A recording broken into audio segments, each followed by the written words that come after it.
Hey, everybody, welcome to another episode of Purple Insider. Matthew Coller here, back in the studio finally from a little bit of travel and then some podcasting out at TCO Performance Center. So great to be back with you all and happy to answer some questions tonight and talk about a couple of big things going on in the NFL. But minicamp and OTAs are over, so now we can spend the next few weeks having fun answering your random questions, looking back at the roster, taking a look at the entire league, taking stock of where things are, and historical questions and scenarios and all those things that we do during this time of the year. So we'll have a look at all of that later next week, and I have kind of a bit where I talk with some beat reporters from some teams that the Vikings are going to be playing. We'll jump back on that and have a little discussion there, a way too early preview and so forth. So lots still coming your way here on the Purple Insider podcast. Maybe a little bit less frequent than 10 times a week is what it felt like when it came to NFL draft season, but always fun to get together and talk with everybody. But the story of the day in the NFL, the biggest and most exciting story was this built up penalty that was coming for the Atlanta Falcons. Everybody couldn't wait. Schefter was putting it out there. It's going to be this week. This time, the NFL is going to come down hard on the Atlanta Falcons when they announce that big penalty. And bam, Roger Goodell dropped the hammer to the tune of a 5th-round pick and a couple of $100,000 for guys who make millions of dollars. And there you have it. After a lot of questions on the live stream, a lot of articles written, a lot of posts on social media, and speculation, which made me hurt myself laughing that the Vikings would even get a 1st-round pick because they had been so wronged by the Atlanta Falcons and Kirk Cousins and his tampering, and that was never, ever going to happen. And I feel good because I got a lot of questions about it, and every time my take was, I don't know what to say. It doesn't seem like it's really that bad, and I'd be shocked if anything came of it. And here we are, nothing came of it. So once again, I am playing the role of traffic cop to, is this a thing? In fact, I even made a scroll for the bottom of the screen.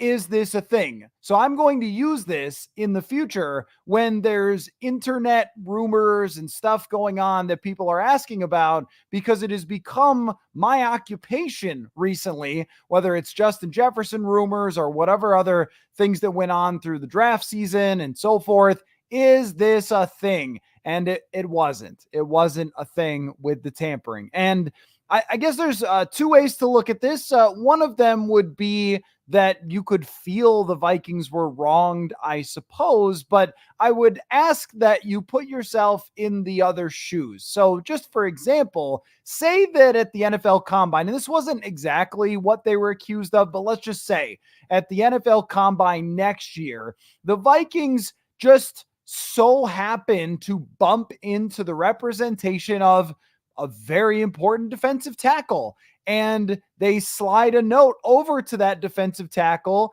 that says, come join us, PLS.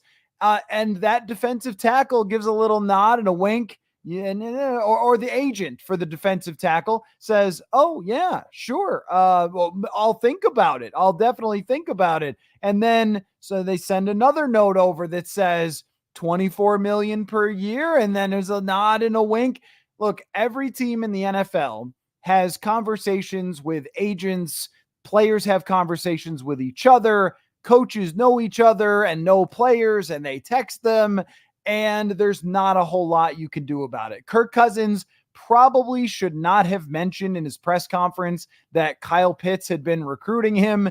And the Atlanta Falcons, I guess, were I think that the penalty actually came from them creating travel arrangements before they were supposed to with 3 different free agents. It wasn't just Kirk Cousins, but if the NFL started to try to police all the tampering that goes on, they would have to just cancel the NFL Combine. They could not have it in Indianapolis anymore, and they would have to ask for all of the phone records from all the players and all the coaches. They would have to hire investigators to go out and dive deep into whether teams reached out to players and asked them to come join their football teams. And I just don't think that's something they're ever going to do. And I also feel like when the league is kind of policing itself, the owners are represented by Roger Goodell. So Roger Goodell is policing the people that he works for. That's awkward if he comes out and just crushes the Atlanta Falcons for this. I think all the other teams are going to go, Raj, what are we doing here? You know, we've all done similar stuff to that. So if we can't do that kind of thing, or we're going to get hit with losing first round draft picks or something.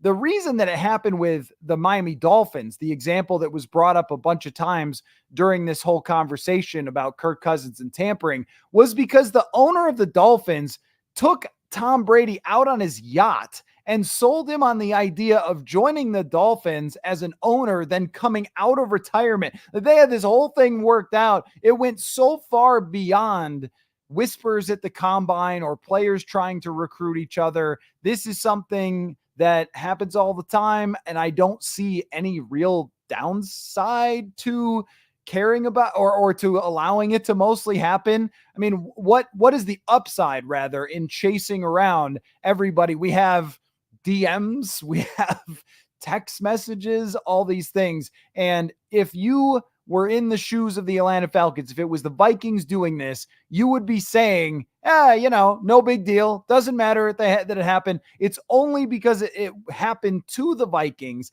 And it's only because some people out there, for only God knows why, tried to convince fans that this was going to result in the Vikings getting a first round draft pick or any type of draft compensation. It did happen with the coaching situation with Jonathan Gannon. There was a pick swap, I believe, when Jonathan Gannon was illegally recruited by the Arizona Cardinals. But there's never been a situation that I could find where there was tampering and then the NFL said, here, have their draft capital. So I could never figure out why that was being brought up as a potential option. And here we are. It was not a potential option. And the Atlanta Falcons lose their 5th round draft pick. And there you have it. The crime that was committed was probably worth losing a 5th round draft pick. It wasn't that big of a deal. And as far as the Vikings go, this is what I think they wanted to happen anyway, wasn't it? I mean, didn't they want to draft a quarterback in this draft? Haven't they been a little bit loose with that in their commentary with, yeah, this was actually the plan all along? And you're like, oh yeah, this was the plan all along. So that means that the plan was not to bring back Kirk Cousins on a huge deal and rather let him go to the Atlanta Falcons. So you can't even really be upset considering the Vikings drafted their quarterback of the future, did not end up paying an insane amount of money for Kirk Cousins, and all's well that ends well. He's in Atlanta. Yeah, they drafted a quarterback. That didn't seem to make him very happy, but he's with a team that has a chance to win their division. The Vikings are here with a quarterback of the future, and I just sort of shrug. If we expected the NFL to demolish the Atlanta Falcons' future for Kirk Cousins talking via text to Kyle Pitts and maybe a couple other coaches and making plane flights or something before he had officially signed, I don't know. Then we're going to have to really come down hard on almost every team in the NFL. And I don't think that that's necessary. And really the whole tampering thing in general is just antiquated. Is it there to pretend that teams aren't recruiting people or that you can't speak to someone? It never really made a whole heck of a lot of sense to me. If a free agent wants to stay with his team, he'll stay with his team. Why does recruiting them for other players make any sort of difference? But I mean, if they use the NFL Films audio pregame, the guys out there dapping each other up, hey man, you should come join us with the Patriots or something. Oh man, first round draft pick, give it to the other team. It's just not something I can work myself up about to care even 1%. And I'm glad that I didn't spend any time on it because it wasn't ever worth spending any time on throughout this entire thing. I only am, I think, a little annoyed that fans were worked up by the idea that people were selling that they could possibly get some sort of big benefit out of what happened here. And then when it doesn't happen, it seems like such a disappointment. Like, what is going on? What is the NFL doing? We were supposed to get a draft pick. Not going to be the case. But maybe teams will tell their players when they sign as free agents, hey, don't mention who recruited you, okay? Don't mention that in the press conference. Say you just met everybody and that no one talked to your agent at the combine. If I had to guess, by the way, I would guess that Kirk Cousins' agent went to the combine with x-rays and medical reports and anything he could slide under doors of teams that were going to be interested in Kirk Cousins and for potentially signing him. I mean, just to let them know the Achilles is coming along pretty good. That's just a guess. I'm not accusing him of tampering. I don't need an investigation. I've got no problem with the way any of this went down, and total shrugs at this nothing burger of a thing. So there we go. The answer to, hold on, is it a thing? Is no, it really isn't. It's just not a thing. So there you have it. Now, something that is a thing is Trevor Lawrence signing for $55 million per year. Now, I don't know where Kwesi Adolfo-Mensah is right now. He's probably on vacation. That's what the front office does during this time.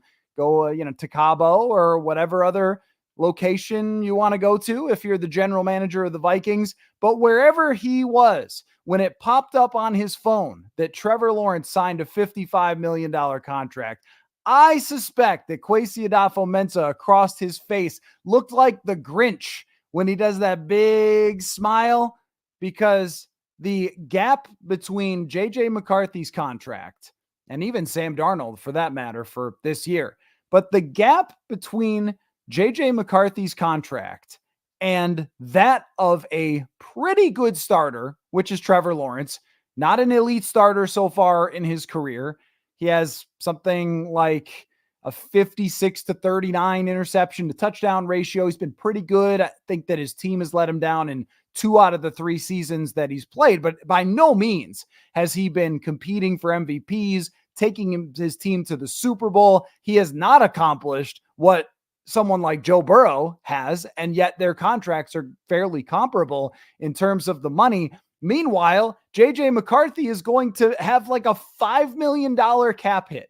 And this is the whole point that we have gone through so many times about that advantage. But we were talking about the advantage when Kirk Cousins made $30 million and how restrictive the $30 million deal could be, although the salary cap has gone way up. So it makes this a little more manageable for some of these teams. But the edge that the Minnesota Vikings have now for at least the next several years with J.J. McCarthy makes it possible for Justin Jefferson to be signed, to fit under the salary cap, to really not cause a whole heck of a lot of problems on the cap because you have such a massive advantage. I mean, if we do it in terms of surplus value, the surplus value, look at some of the Vikings positions. Okay, so Jefferson's expensive, but rookie contract for J.J. McCarthy, that's $45 million difference. Maybe the salary cap hits for Trevor Lawrence don't get there for a couple years. It's still going to be a big gap.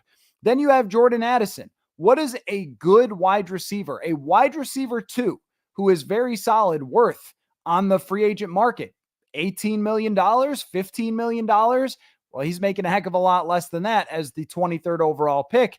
And even with Dallas Turner, this is one of the reasons why it makes sense to trade up for Dallas Turner, even if it costs a lot, is because the amount of surplus value between what it costs to sign an edge rusher, $25 million a year, versus what he costs, which is about $5 million a year, is so significant that the Vikings will be able to spend and spend even around Justin Jefferson's deal when they eventually next year get to Christian Darrisaw's deal. And they can take this roster, which I feel right now has the bones of something that is good, to the next level by spending in free agency next year. Now, hopefully they don't whisper to anybody at the combine because they don't actually have any draft picks to give up if they were penalized. They've traded all of those away. But as far as the free agency money they can spend, you really see it when you look at Trevor Lawrence and go, okay, we would all take Trevor Lawrence as the starting quarterback. If he was the starting quarterback of the Vikings, his stats would probably look a lot different than they look for the Jacksonville Jaguars. At the same time, can JJ McCarthy play better than that statistically with these receivers and then be worth $45 million less on the cap? I think that he can. The other thing is, too, this isn't changing anytime soon. It's not going away. The salary cap is going to keep going up. Dak Prescott's going to get a big deal. Tua's going to get a big deal going forward, and the edge just grows. Of course, your rookie quarterback has to be good. He can't be Zach Wilson. If he's Zach Wilson, then you are up a creek and you'll never win, and it doesn't matter how cheap he is, but we all know that. If he's even good, you can raise the level of that guy's play with what's around him, and that's what last year San Francisco did. They're able to add Javon Hargrave. They're able to add Christian McCaffrey the year before that because they're not spending almost anything at the quarterback position. I think it was $880,000 or something last year for Brock Purdy's cap hit. That's the way that they were able to acquire talent. And the same goes for the Minnesota Vikings. You can pay all these other players, but if you're paying the quarterback, then things get a lot tighter and the standard goes up. And as far as the Jaguars go, if Trevor Lawrence plays the same way he's played over the last 3 years, they'll be a team that is in the hunt for the playoffs. But should we be calling him Kirk Lawrence? I mean, I think there's more there. There's more talent there, more raw talent, and he could continue to take steps forward. Still, that's how high the bar is, that Cousins played very well for the Minnesota Vikings, but it wasn't enough. And are they going to be able to build around Trevor Lawrence? It's going to be harder for them, whereas the Vikings get $28 million in dead cap off the books next year that still belongs to Kirk Cousins, and more likely than not, they will get 10 more off the cap with Sam Darnold going elsewhere after this season, and then it's McCarthy's show. They could sign a backup for cheap and then go forward with that and go crazy more or less in free agency next year because they'll have so much salary cap space. So Trevor Lawrence signing is another reminder of this is why you do that. That is why you move on from Kirk Cousins. And this is why you draft JJ McCarthy. And it's part of the entire logic of the Vikings plan is, hey, maybe if JJ McCarthy is only the 14th best quarterback in the league, he can be the 8th best quarterback in the league with what they can put around him. They can have the top defense in the league if they continue to add talent to where they're at, because I think we agree that this defense right now is not complete. But if Dallas Turner clicks and the cornerback group gets some players to emerge or play well, and then they can go spend however many millions of dollars they want next year, then you're talking about going from a good defense to potentially a great defense. And once again, if you have the great defense, then maybe your quarterback doesn't need to be the best in the league. He just needs to be good, and you're going to give yourself a chance. So that's kind of how it all ties together, and we see it again. And I do wonder, is this ever, it's never going back, right? And it's also relevant for Jordan Love and the Green Bay Packers. They have a young roster around Jordan Love, which means that it might not hurt them as much, and the way that they structure it will matter, but a lot of guys on rookie contracts in Green Bay. But eventually, they are going to run into that, as well as the Detroit Lions as well, and that could be even within the time frame where McCarthy is still cheap. So this all plays now in the Vikings' favor that these quarterbacks are signing such huge deals. So there you go. There's your two big news items of the day. Anything else you guys want to ask about minicamp, OTAs? On the internet, a clip of Dane Mizutani and I talking about the kicker made the rounds the other day. So if you got questions about Will Reichard and how he's looking, we were impressed by how he looked in practice. So anything that's on your mind, feel free to throw it my way. Alexander says the NFL set a bad precedent with this punishment. They do not take tampering seriously. It sounds like you might take tampering a little too seriously, because what are we talking about here? If Arthur Blank flew Kirk Cousins to Atlanta on his private jet and paid for it and flew with him and had caviar and, just whatever Kirk Cousins wanted on the private flight while he still was a member of the Minnesota Vikings, then all right, okay, that's a little much right there. But if you're talking about some text messages with Kyle Pitts and maybe a couple of the coaches, and they set up him flying to Atlanta before he was technically an Atlanta Falcon, and that's it, I can't take that seriously. And I don't think that they should really either. The punishment has to fit the crime, and the crime just wasn't that bad. If you're going out of your way to stuff money in players' pockets to sign with you, or try to woo players with giving them something on the side or whatever, like the yacht trip, or offering a percentage of ownership to the player like Stephen Ross was doing, that's a totally different thing than having a tight end say, Kirk, you got to come be our quarterback. It's just not enough for me to say it's worth anything more than a 5th round pick. I mean, that's a draft pick. I'm sure they're not happy.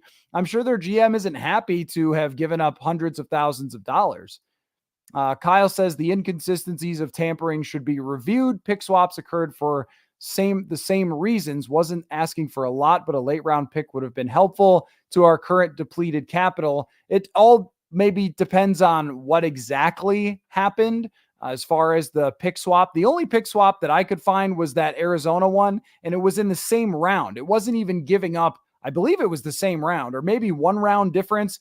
This was not changing the Vikings franchise, even if they had decided that the Vikings deserved some type of compensation for this. But when we actually look into what they did, it wasn't enough to say the Vikings were really wronged, or that it played a significant role in Kirk Cousins signing with Atlanta. And I'm sure the Falcons made that case. Like, look, we offered him $5 more million per year and X number of millions on top of that were guaranteed, $100 million guaranteed over 2 years. This wasn't the reason that he signed with the Atlanta Falcons. It wasn't some sort of pay deal where we'll give you this much under the table, or we'll do this for you or your family, and then you got to come over to the Falcons. It was more of just talking to some people, or at least as far as we know. The other thing is too, and when you talk about the inconsistencies of tampering, if you can tell me you've ever in your life thought about the inconsistencies of the of the NFL's tampering policy before it impacted the Vikings, let me know, because I had never thought about it before. And I still am not thinking about it really at all. So I'm not concerned with this penalty or lack of penalty for the Vikings. And Scott, you're right. Nothing that was done will deter the tampering. That's for sure. What is it that they could have done that would have deterred the tampering, but also been fair? I mean, giving the Vikings a 1st round pick swap or something this year, giving them pick 8 and moving the Falcons down, would that have been fair for what type of thing went on? Something that's so common. It's, the equivalent of rolling through a stop sign when you looked first and they give you a ticket for $50. I mean, that's what was really happening here. So, I mean, Jason says, will this light of a punishment cause more teams to do it in the future? They've been doing it. That's the thing, that they've never stopped doing it, and they still won't, but it's impossible for anybody to police this. And it doesn't really matter even if they could. So when you go to the egregious level, which is like I described with Stephen Ross, bringing Tom Brady out on a yacht and telling him that he's going to give him a portion of the ownership stake if he signs with the Dolphins or forces a trade or whatever it was supposed to be, that is egregious. Like, that is worth the 1st round pick. That's worth suspending the owner. That is clearing the bar for going outside the lines and going, to a point where you are undermining other teams.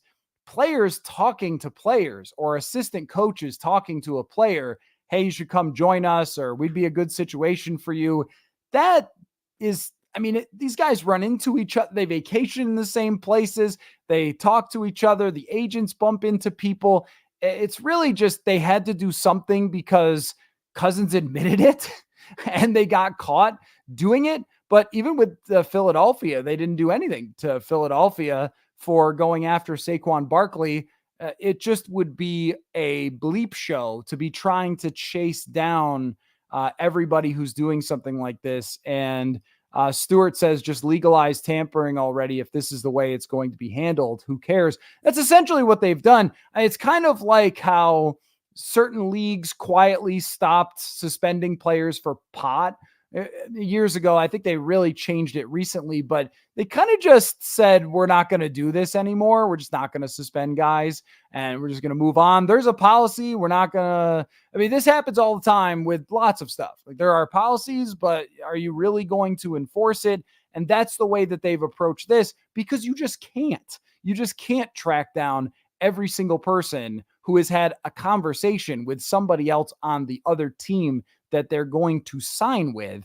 Otherwise, they would be spending all of their time trying to chase down everybody who's done this. And as I said, if, say, JJ McCarthy texted somebody who used to be a Michigan player that the Vikings want, said, come join the Vikings, he's tampering. But I think we would all be fine with that and say that the Vikings didn't deserve punishment. But I think it's really just a matter of being annoyed that something happened involving the Vikings and it didn't benefit the Vikings. I think that's really what it's come down to. Bench 295 says, off topic, I watch Aaron Jones, A Football Life. What a great young man. Love to see him on the podcast sometime. Regarding the Vikings run game, if Aaron Jones doesn't light your fire, your wood is wet. That's good. Yeah, I don't know if I've ever heard that saying. That's a good one. Aaron Jones is a very impressive person. I have not seen that A Football Life. I'm interested to watch it. I'll call that up. I didn't realize that they made one on him. I've watched a lot of the older ones, but that must be a recent one with Aaron Jones. He is an extremely impressive human being. And also, as far as a player goes as well, you look at the last 5 games before he hits free agency, and he's got over 100 yards and over 5 yards a carry in every game. I don't really understand why Green Bay moved on to sign someone who's been significantly worse than him recently in Josh Jacobs. The only thing I can think of is that they're afraid of the age curve. And I did run the numbers on this the other day. There aren't many successful seasons recently of running backs at age 29. So I do think it's going to be important that Ty Chandler has a role along with Aaron Jones. And he talked about this the other day. He said, Ty Chandler looks good. He's a guy that can do a lot of things in the backfield, but he's going to have to learn to pass protect. He's going to have to learn to run the right way when he gets the handoff. There can't be miscommunications with the quarterback like there were on a number of occasions with Ty Chandler last year. But Aaron Jones brings a different vibe to the entire room. It's hard to describe, but it reminds me of Patrick Peterson, where someone is so accomplished, but a great communicator. They've been through a lot. They've totally proven themselves in the past, and they bring an energy that, because sometimes veterans older in their careers don't bring a great energy the same way that they did earlier in their careers. I've seen that from time to time with the Vikings, where you go, oh, I thought this guy was kind of going to be a leader, but I'm not sure that's what he really has been for this team. But in the case of Peterson, he really took on that role, and he helped everybody that he could in that room. And he was in front of the media every single week and all that stuff, speaking for the team. So he was that guy on the defense. It's just that Ed Donatel had a very bad defensive system. With Aaron Jones, he brings that same sort of vibe, I think. And the Vikings have been so poor running the football that even if Aaron Jones is just okay, and even if he plays 12 games, 13 games, then you're still getting a big benefit. What I did think about the other day, though, with Aaron Jones, Ty Chandler, is if they will look at anybody else in the backfield. I get asked about wide receiver 3 a lot. I'm very captivated by that. I'm really watching closely what happens at the back end of the receiver group, because somebody gets hurt, that's your next man up. Brandon Powell, Jalen Naylor, who, by the way, had the flu the other day, and that's why he missed minicamp, but they need Jalen Naylor out there. And then you have UDFAs, guys who have signed recently, like Thayer Thomas was here last year, but no one has really popped off the screen. So we've talked a lot about that, but we haven't talked much about the running back depth behind Ty Chandler. You have Aaron Jones, you have Chandler, but if Aaron Jones were to be banged up, you don't really want Ty Chandler playing 65 snaps. You would prefer to have him mix and match. Who's that going to be with? I don't think it's Kene Nwangwu. There's been several years for that to happen. Dwayne McBride, maybe. We'll see in training camp what that looks like. And Myles Gaskin is a veteran who's bounced around, but hasn't really stuck anywhere since Miami. So would they look to the free agent market to give them even another guy? But Aaron Jones's health is really at the center of this. If he's healthy, he can be a special player for this team. And I was looking up his recent performances against the Vikings, and it was something like 6 out of his last 8 games against the Vikings, he averaged 5 yards per carry or more. That since the only time he didn't do it was that 17 season with the number 1 defense. But outside of that, he just dominated the Vikings. So having him on their side will be an advantage there. But as far as impressive people that you're around, he's one of the most, hands down. Scott says Jordan Love will get $55 million. That's the new $30 million. And I think you're right. I mean, now the bar is set for someone like Jordan Love. And the crazy thing is that we don't even really know if Jordan Love is the same guy that he was in the second half of last season over a bigger sample. I mean, I do think that he will be good and that he's got enough wide receivers around him. He's got a very good coach and that he's going to be a good quarterback, in part based on his physical skill. His physical talent is very impressive, but what if he's not? I mean, this is the thing about when we talk about the division all the time. And so there's this one scenario where the division is an absolute nightmare. Jordan Love is competing for MVP. The Lions are 14-3, and here come the Bears winning 10 games with a rookie. And then there's another world where I think the Lions are pretty locked into being good, but another world where Jordan Love doesn't do it the same way that he did it last year. And then they will have paid him $55 million. And they're looking around going, is this going to be good enough? Or are we going to get stuck in the middle like the Vikings did? I think that Jordan Love is going to be good next year and into the future, but they will have that same restriction. So now, in order for Green Bay to win, they either have to have all these young players hit like Detroit did the last couple years with their draft picks, and that's how they built around Jared Goff's contract, or he's got to be great and can't just be good, or that team isn't going to be able to get over the top. That won't impact them right away, I don't think, if he signs a $55 million contract, but in years to come. And if they do it and he's not that great this year, then all of a sudden the pressure gets ramped up. So things can change a lot in a short period of time. Joel asks, does Cam Bynum get signed? Is he worth signing? I think that he's worth signing.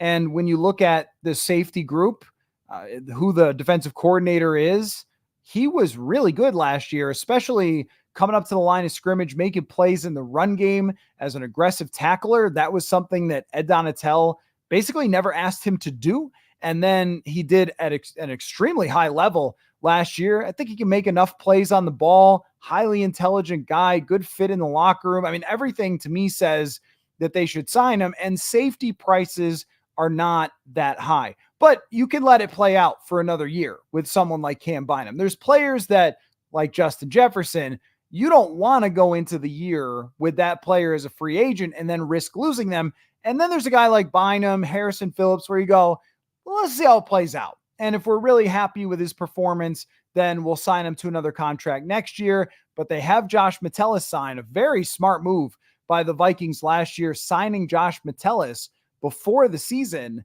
And they might need to rework that contract if he plays another 1,000 snaps, give him an extension, more money. They signed him before he even got out there and started playing every snap of every game and being a playmaker for them. But the future of that position, if Bynum stays, is pretty good with Bynum and Metellus. And then we'll see about how much longer Harrison Smith's going to play. But I think we're going to see a little more rotation there this year with Metellus going back to the usual safety spot more often, Byron Murphy playing in the slot more often, so they don't have to ask Harrison Smith to play 1,000 snaps again.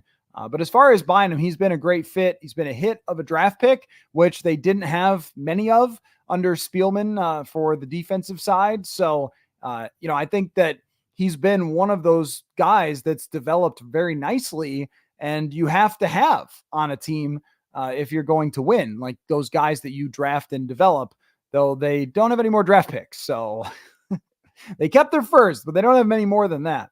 But Bynum, I think, might end up being a key piece to the future and likely not crazy expensive either, which makes him a viable candidate. But they don't have to do that now. If they did that now, it might end up looking very good. Maybe they do try to save some money and stuff a big chunk of cash in his pocket now. But I can't see that. I think they're going to let it play out for another year. Evan says, do any of these quarterbacks signing massive contracts even think about their teams not having money to fill needs to contend for Super Bowls, or is the goal just money these days? Yeah, it's an interesting question, because I saw some of the clips of Tom Brady talking at his ceremonies for retiring his number the other night, and he made a crack about, I apologize to my agent for taking those team-friendly deals. He didn't get as much as he was supposed to get. Now, there is something to be noted there, that if you Google the story about Robert Kraft funneling money through his TB12 thing into Tom Brady's pockets, maybe you'll feel slightly differently about that. Hey, there was no penalty for that, by the way. That's worse than tampering, but there was no penalty for that.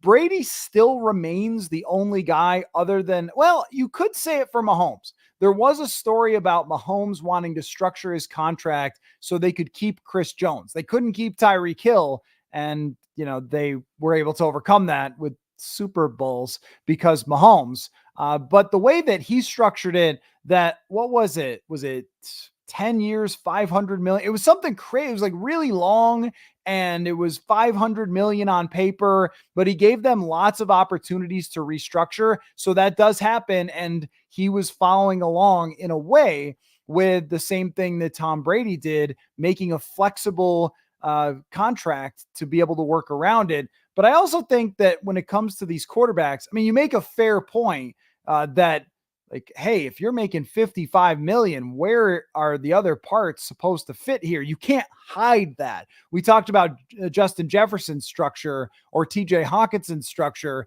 and how, a couple years in, you can restructure and you can bring that cap hit down and so forth. You really, as we saw with Kirk Cousins, have a tough time hiding $55 million per year. So there is an argument to be made that maybe some of these quarterbacks should take more team-friendly deals. But at the same time, if you have a skill that is as rare as being a good quarterback, you want to get paid what your peers are getting paid, right? You want to look at other quarterbacks who are valuable to their franchises and their franchise quarterbacks. And it all comes down to what Kirk Cousins said. It's not about the dollars. It's what the dollars represent.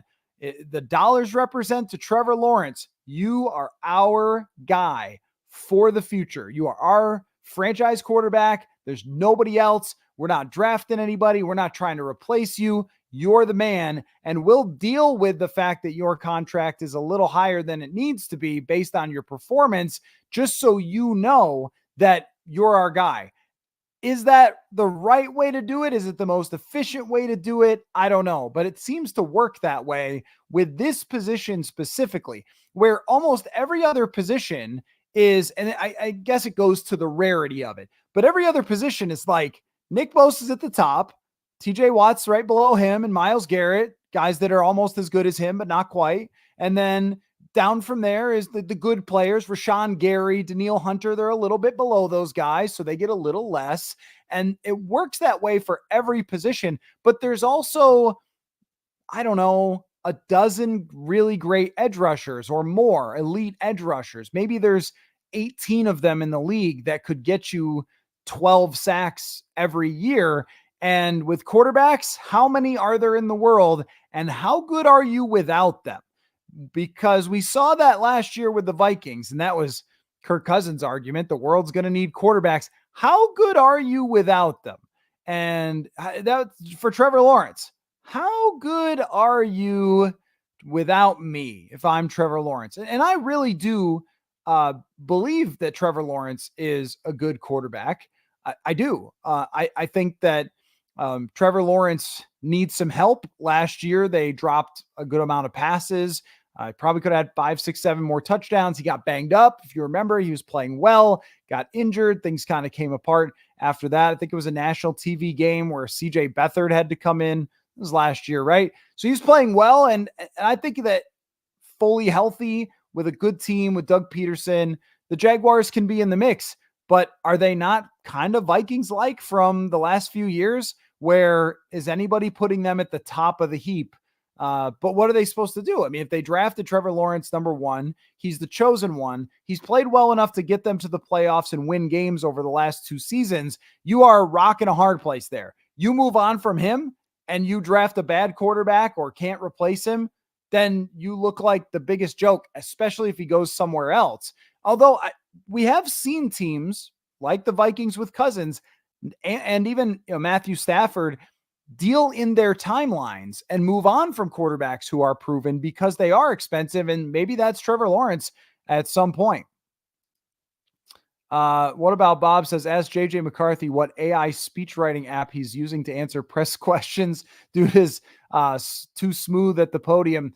Yeah, I was thinking about this the other day with JJ McCarthy, that he has really thought about all of this for a very long time, that there isn't really a lot of hesitation or too much thinking when you ask him a question about his progress, his development, footwork, pretty much anything football related, that he has been at center stage for his really entire, I can't even say grown up life because he's not grown up yet, but his life as someone who could legally drive a car. I mean, from that time, he was winning in Illinois, then went to IMG and won there. A big school, humongous school that plays on the road, and flies to their games, IMG, and plays the best of the best schools, and then goes to Michigan, where he's answering the questions after every game from reporters and so forth. It's something that he's very comfortable in doing. But my, I think, observation about him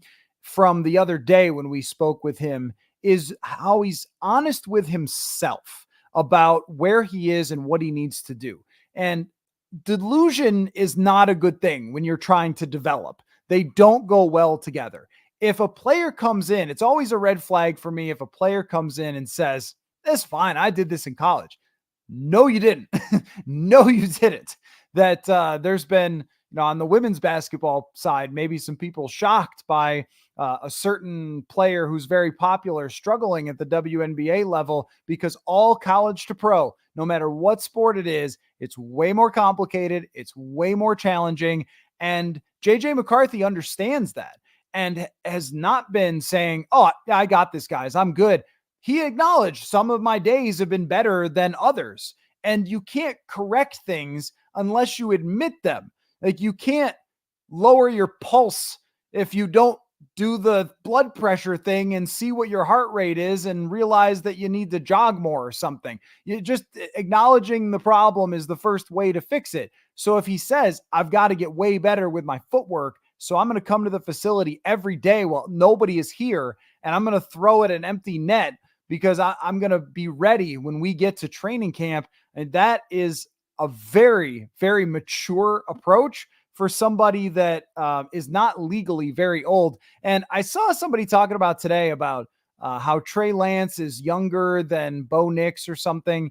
And nothing against Trey Lance, but once you're in the league, it doesn't really matter as much, the whole age thing. Like, everybody is an NFL player now. So he's an NFL player and his age doesn't matter. He is required to act with the amount of maturity that's required to be in the NFL as a quarterback. And you see that from him. So if he doesn't work out and he never maximizes his talent, it's not going to be because he didn't work hard enough. It's not going to be because he was immature or because he didn't take the coaching seriously or whatever. He has been everything as advertised, I think, for them from the personality perspective. And it really showed in that press conference. And, it's 5-7 minutes with him, but you just get a real mature vibe of this is a guy who saw himself being here and understood from day one that he was going to have to make a lot of progress to catch up with the other quarterbacks, and no complaints, no excuses. I think he's got the right attitude and approach to going for this, first training camp of his.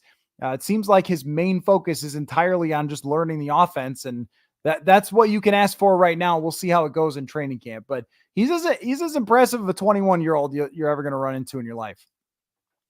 Jacob says, if Kevin O'Connell wants a Super Bowl in 2025, would you consider him? Wins. I'm sorry. If Kevin O'Connell wins a Super Bowl in 2025, would you consider him the greatest coach in Vikings history, even if he's only been here for 4 years? No, I would not. I would think that he was probably immediately number 2, but you're going to have to do it for a longer period of time to match Bud Grant. And of course, I am very aware that Bud Grant never got them over the hump, but this franchise was nothing when Bud Grant arrived, and he built it out of the dirt to be would have been, if they had won a Super Bowl or 2, one of the best dynasties in NFL history. If they had gotten over the hump twice, we would have talked about the dynasty of the Purple People Eaters and so forth. Or maybe if they hadn't traded Fran Tarkenton and just kept him instead of trading him and then bringing him back. But what Bud Grant did for the franchise, just creating a wildly competitive team, a team capable of going to Super Bowls, building the foundation of the thing, and doing it for so long over multiple decades, that requires a very high bar. Even winning a Super Bowl one time is not going to be enough. If you won the Super Bowl and then got fired 2 years later, and on your resume is a Super Bowl and a couple okay seasons, you're certainly at the top. I mean, you're over Mike Zimmer, who got only to an NFC championship. You're probably flirting with being over Denny Green at that point. But again, Denny coached for a long time and was very, very good and had a lot of success, and maybe just needed a field goal to go straight and so forth. It's a fun question, Jacob. It really is, because this franchise is so much defined by they haven't won the Super Bowl. The person who gets them over the top. I'm trying to think of maybe an example of something like this, where a coach, it's like, if the Tampa Bay Bucks had a better history, would John Gruden be their best coach ever? If they had another coach who had built the entire foundation but didn't win a Super Bowl, Gruden comes in, wins a Super Bowl, doesn't do anything else, I don't know that you can put him at the top. But unfortunately, that really doesn't hold up, since, Tampa Bay is bad and then wins Super Bowl. I mean, Bruce Arians maybe another example in Tampa Bay. He wins the Super Bowl, but if they had a robust coaching history, would you put him at number 1 because he popped in for a few years and won a Super Bowl? Probably not. With O'Connell, though, I believe with the way that he handles his players and his locker room and the culture of the organization in general, he's going to have a chance to coach for a long time, I think, with the Vikings. You never really know in this league, but the Wilfs want that, and they want competitiveness, of course, but they also want their organization to be seen by the players and by the outside world as being sort of the class of the league. And O'Connell, I was thinking about this the other day as O'Connell was giving his press conference, on how sometimes Mike Zimmer would make it seem like it was 1991 at the podium, as opposed to we're kind of representing ourselves a certain way. So yeah, I think it would be making a case for sure, along with the 13-win season, but you got to win more, I think, over a long period of time than just having one pop-up season.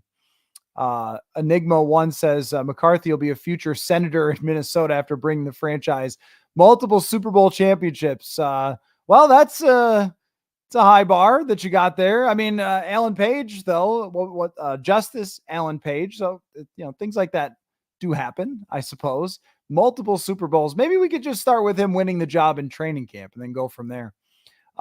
Drew says, do you think JJ McCarthy will become QB2 by the start of the season? So this is a milkshake bet that I'm probably going to lose, but I just end up taking them every time I'm presented with one. So I have a milkshake bet on Nick Mullins to be QB2 at the start of the season, but I don't think I'm going to win that one. I think that JJ McCarthy will be QB2 by the start of the season. You could potentially, if they don't feel completely comfortable with where he's at with the offense, see Nick Mullins get cut, signed to the practice squad. This is the Sean Mannion. It happened once. He could be signed to the practice squad, then elevated for the first couple of games of the season until they felt confident in JJ McCarthy. But I feel like he will get there to the point where he's going to be the guy that they would want coming in if Sam Darnold got hurt. But he's got to earn the trust, though. That's what, when I asked Kevin O'Connell the other day about what he's seen, the growth, and what he needs to see from JJ McCarthy, his answer was really, it's all about command of the offense. He just has to trust that he can control every part of it, in and out of the huddle, understanding the footwork. And he talked a lot about trying to get that footwork down, working on it in his apartment and so forth. If he can't do that, then they have to play Nick Mullins, because we know that Nick Mullins can. And does he give him a great chance to win with all the interceptions he throws? Maybe not, but he had them in 2 games versus a team that went to the NFC Championship. So they know that Mullins can come in and throw the ball in Justin Jefferson's direction and not get crushed out there. And gosh, he almost won the game against Cincinnati too, if not for maybe a miscue on a tush push or a poor decision on a tush push. But otherwise, he would have won that game. They would far prefer JJ McCarthy as QB2, but he's got to earn that. Enigma1 says, is Tyler Boyd still out there? I don't know. Did he sign somewhere? Did Tyler Boyd sign somewhere? I haven't looked. If he has not signed, then we do have to ask why he hasn't signed. Same thing with Hunter Renfrow. Honestly, you look at the wide receivers that are out there. I mean, I don't know. There's just not much that I see where I would be saying, oh, go get Byron Pringle or Richie James or whatever other free agents were out there. Sterling Shepard might have been a guy that I would have been interested in, because when he's healthy, he's pretty good. Not healthy that often. Aside from that, I'm okay with them just letting it roll. Just, hey, Jalen Naylor, undrafted free agents, roll the ball out, fight for it. So far in minicamp, no one has popped. They usually do at this time of year if there's going to be something there, but I'm okay with letting him find out rather than signing a 30-year-old Byron Pringle or Tyler Boyd, who was just miserable last year, had a really tough time. But yeah, you guys have to let me know if he signed somewhere. I didn't really consider him too much for the Vikings. I think he did. Did he sign with the Titans maybe? Somebody tell me. Did he sign with the Titans? Yeah, okay, Evan says he signed with the Titans. Yeah. So he's not still out there, but even if he was, I would be very meh on that. What about Bob says, talking about kickers, do you remember barefooted kickers? Of course I do. Yeah. Vikings had one, I think. What the heck was that? That's a great question. What was his name? Does somebody got the barefooted kicker for the Vikings name? I do remember barefoot kickers, and I don't remember why they did that. Was it a better feel for the football or something? It must hurt like crazy. I know that the ball was not as hard as it is now, that you can pump it up more. It's kind of like kicking a beach ball.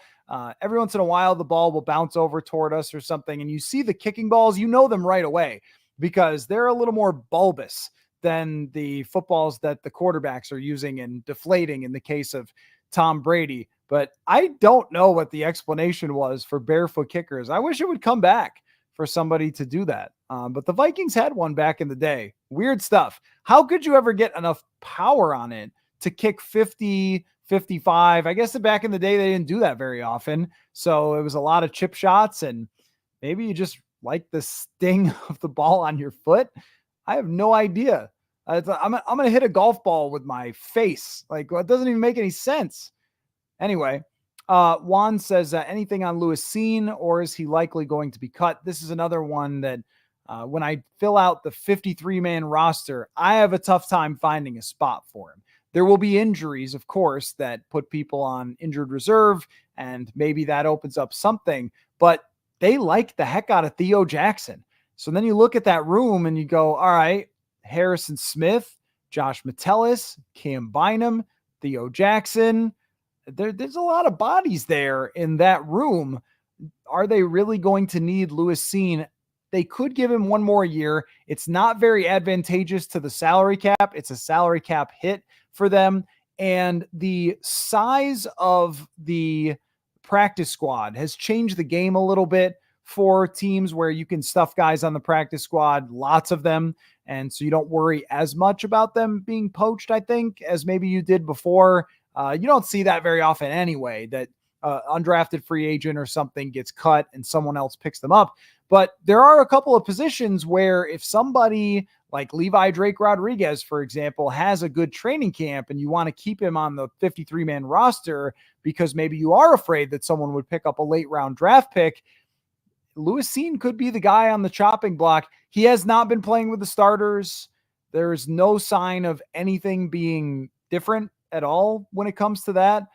So I just, I think that Lewis Cine is very much needing a big training camp to prove to Brian Flores that he could trust him on the field, or there is a decent chance that he ends up getting cut.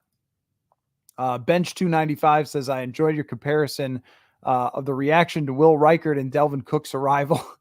Yeah, I mean, Will Reichard had a heck of a practice the other day, and I think he's got a ton of talent. Maybe it'll turn out that it was the right decision. Kickers are very hard to predict, though, even when they've been in the league for 5 years. I remember looking at this when the Vikings cut Daniel Carlson. I went back and looked for similar poor performances like the one that Carlson had, and I found a bunch of great veteran kickers who we knew as the guys who were the best in the league that one weekend had a really tough time.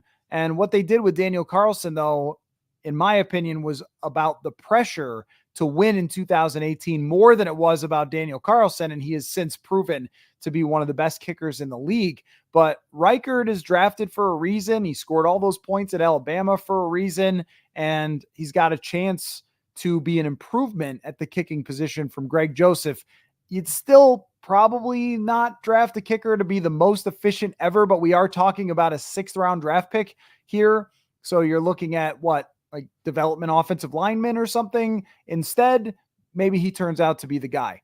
And with Delvin Cook's arrival, I related that to Dallas Turner being someone who you knew kind of right away that Delvin Cook was going to be something because of just the way that he moved out there. He looked very different, and the other players went, whoa, okay, this guy looks like he's got some jolt that's just on a different level than the other running backs. That's how it's felt with Dallas Turner. And the fact that he's been playing with the ones says a lot from what Brian Flores thinks of where he should be. I Shot You 99 says there was another outrageous report on Twitter that JJ McCarthy was going to hold out of his contract. And this is what qualifies as a report. An anonymous account that has had a couple of contracts correct, including Trevor Lawrence, is the one that is reporting this. That's a hard one to deal with because this account on Twitter, and like, well, what are we talking about here? Whatever person this is seems to have some knowledge of what's going on contract-wise around the NFL and has beaten some of the insiders to that. They've also had information that was not correct a handful of times. But the way that I see that issue with JJ McCarthy and the signing bonus is that it will get worked out. There have been other quarterbacks that have gotten their full signing bonus up front rather than having it spread out. Caleb Williams did, Trevor Lawrence did, a few others have had that. And the Vikings, if they really want to press on that point, if McCarthy's representation really wants to push on that point, the Vikings will probably just give him the signing bonus up front and make it go away so he's there on and training camp. When there's things coming out about people holding out and it's June 10th or whatever the day was that was tweeted, you kind of go, all right, well, we've got a lot of time to sort this out, okay? We've got plenty of time to work it out. There's no reason to freak out or worry that JJ McCarthy's not going to practice. There's been 2 instances of rookies who did miss some time. Joey Bosa in 2016, so that's 8 years ago. He wanted the signing bonus up front, I believe, and he ended up holding out until late August. And the other one was Roquan Smith. I don't believe that lasted very long.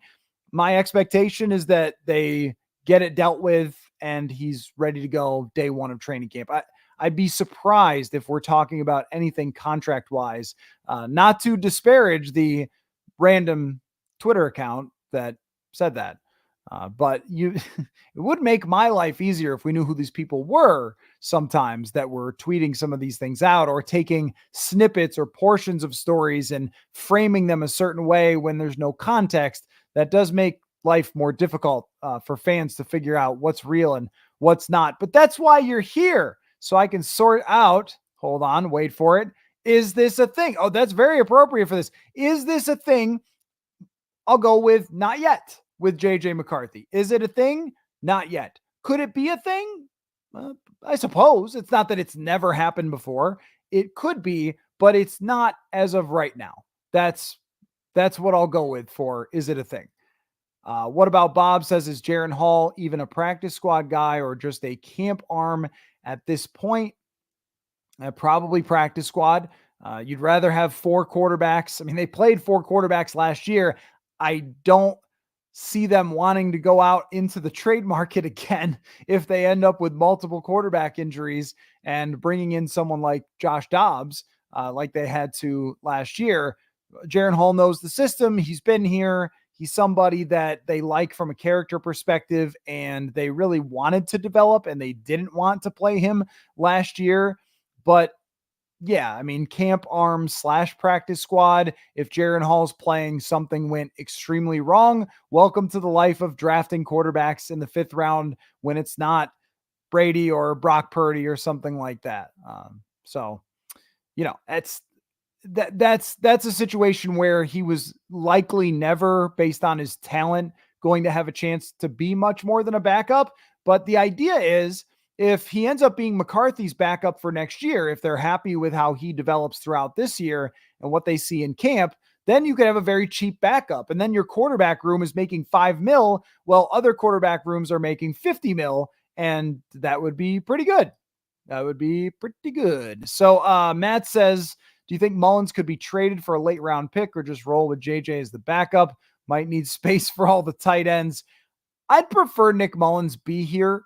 I know that nobody is buying his jersey, but with someone with that much experience and the other quarterbacks do not have the experience in the system, he is someone who you can play and who can give you a chance at least to win a game. He's done that before, but it's more about having him there as a resource for the other guys and as someone that you can practice against and can learn the other team's offense and run, things throughout the week for this team. Is that worth a 7th round pick swap?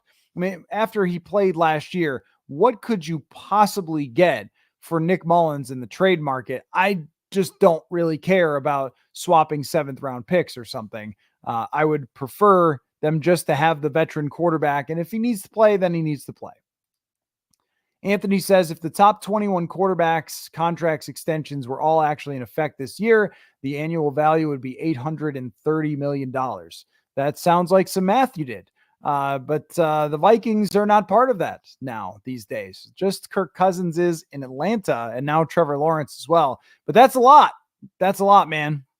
That's a lot. These quarterbacks are getting paid a ton, but they deserve it in the fact that they're very, very hard to replace. It's just that it restricts what you can do. What about Bob says, Matthew Justin Jefferson is on receiver on Netflix this year. What do you really, or what do you think of a Netflix show next year called Right Guard, where it's just Vikings players and it's 4 dudes? Yeah, right. That would be the real drama, right? The four right guards. Now I created another ticker that says guard guy. So I'm surprised we took this long to get to the guards, but now what about Bob? You are guard guy for asking that question. So that needs to scroll across the bottom for a second. I'm interested in seeing what they do with this one, but what often happens with these specials, and look, it's Justin Jefferson. He went through a lot. It's behind the scenes. It's going to be cool, but oftentimes the first version comes out and it has a lot of stuff that takes you aback or surprises you or gives you an inside look. And I mean, Marcus Mariota wasn't good, and Kirk was so injured, but they had the crazy year. Last year or 2022, they had the crazy year, and so you got to see Kirk going through all that and a new coach, and it's all fresh. Is it going to be as fresh with Justin Jefferson? I'm sure that we're going to learn some things that we didn't know about his 2023 season where he was banged up and so forth. And you'll probably see how much effort he was going to come back and all that sort of stuff. It just won't have the same pop. And they also picked all great players. I wish they had picked some not great players. I wish they had picked a wide receiver 3, like George Kittle. That's not a wide receiver. That is a tight end. So you're calling it receiver, but including a tight end. I'm a little baffled by that, but, and I'm interested in all of it. I'll watch all of it. Just, Jefferson and Devontae Adams, kind of the same ish type of guy. I would have liked to have seen someone battling to get on the field or playing a small role that they had to fight their way to get there. Someone with an interesting backstory or interesting life. I would have done it maybe a little bit different in that way. So I don't know. We'll see how it turns out. And maybe it'll be the same compelling show that it was with quarterback. NFL Films always does a great job with that stuff. Joshua asks, give us example of how we'll recognize Jordan Addison's improvement once the games begin. Might be a little bit hard on television. When we talk about how he's going to be better off the line of scrimmage, might be a difficult thing to see. I mean, just he's even at the stadium myself, looking down from the press box. Can I truly tell you if Jordan Addison's release off the line of scrimmage is better than last year? That's pretty hard to do. On film, I might be able to pick up on some new stuff that he's doing. But even then, I don't know if I have a sharp enough eye to really tell you, but he could. And I believe him when he talks about focusing on that part of his game and trying to get better. And once again, goes back to recognizing that he wasn't perfect last season, even though he had a good year, and finding one part of his game that he really wanted to develop. And that was those releases. Where you might be able to see it is improving a little bit on the strength and fighting through contact. There were a few times that last year that the cornerback was just stronger than him, and that was obvious. And that goes to the development of a player from year 1 to year 2. He's never going to be a monster, but you come off of the combine and all that stuff, and he had some injuries in the offseason. He was pretty slight when he got here, and he's got a better chance to fight through that contact. Contested catches could improve this year. It might just be from a perspective of watching. He's open slightly more often, makes slightly more plays, and improves just their passing game overall. But it's going to be subtle. I don't think it's going to be where you go, whoa, Jordan Addison is a totally different guy, because he played well last year. And if there's even a little bit better version of that, then he could be a good player. Rich Carlis, yes, good call, was the barefoot kicker. Would love to have him on the show. If anyone knows him, is he still around? If anyone knows Rich Carlis, let me know, because I want to ask why the heck he kicked barefooted. It doesn't make any sense. Kyle says hot take on either a trade free agent or a guy to step up to be wide receiver 3 for the 2024 season. Has no links to us, but wouldn't mind taking a flyer on Michael Thomas despite the injury and drama. Well, you did name the 2 reasons why I would not be that interested, is the injury and the drama. It seemed like it was a constant issue, especially with him occasionally seeming like he was calling out Derek Carr. You really don't want that with Sam Darnold or JJ McCarthy.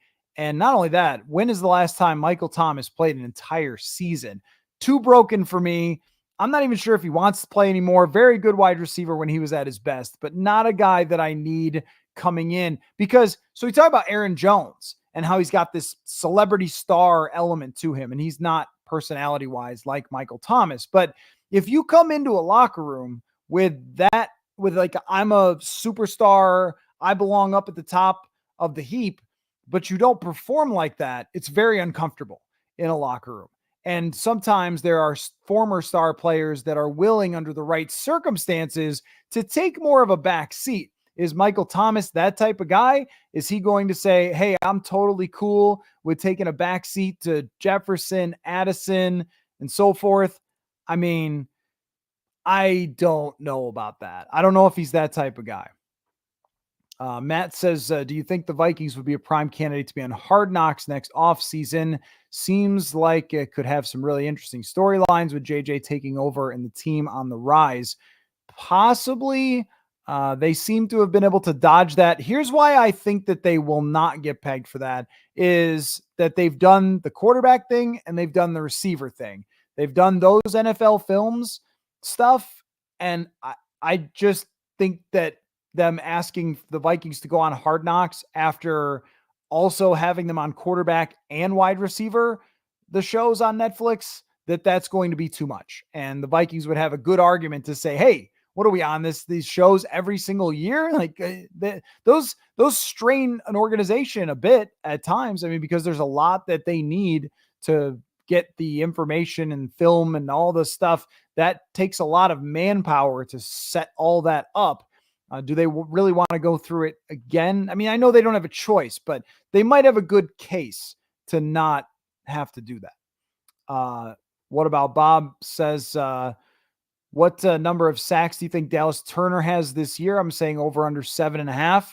It's a good over under. I think that's a very good under. I would, just from a gambling perspective, I would go with under, because it's hard to get a lot of sacks in the NFL. Like, rookies don't always jump into the league and just sack the heck out of everybody. But he's going to get a lot of playing time, I think. How much is it going to be? Is it going to be 500 snaps? There weren't too many rookies last year who even went over 600 snaps. Is it going to be in a rotational role? Is it going to be a lot of third down type of stuff, which may help him have a chance to get that many sacks? I think that your over-under is right about where I would pick it. I would say 7 sacks is where I would put it right away. And if it's more than that, then you might have a superstar on your hands. So, all right, good stuff tonight, guys. And so keep your eyes out for internet controversies and keep your eyes peeled for that stuff. And we'll carry on doing shows throughout. Probably maybe Sunday night will be the next one. I think I'm going to play some golf tomorrow and go to the Lynx game and do that. So have myself a little bit of a day there, now that school is out for the summer, but that doesn't mean that the content ends. I'll continue to do lots of shows, lots of live chats, lots of guests on the podcast as well. So keep your eyes out. Also going to be writing still throughout the off season, some fun stuff planned over there at purpleinsider.com. Go sign up for the newsletter there. Get my stories emailed to you every day. So thanks everybody for taking the time to watch/listen, and we'll do it again soon. Appreciate it. Football